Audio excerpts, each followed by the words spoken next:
ए room को आमको printing करने लगेगला 1.5 मास।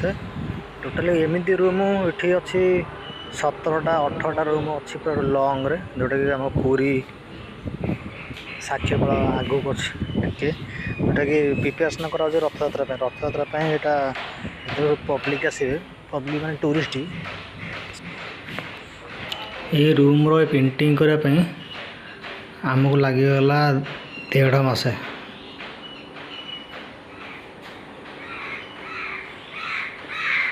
खाली गोटे रूम नुहे आहरी आगू अच्छी 4 मास 6 मास कम चलती कम सरी पारनी।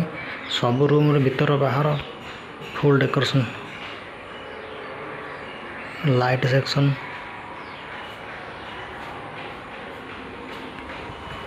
टिके बाहर पट को देखी दिखाँ। बाहर पट के लंग सब रूम लंबा सब रूम को पर टिके सर्ट कर वीडियो अपलोड कर देखिए। धन्यवाद।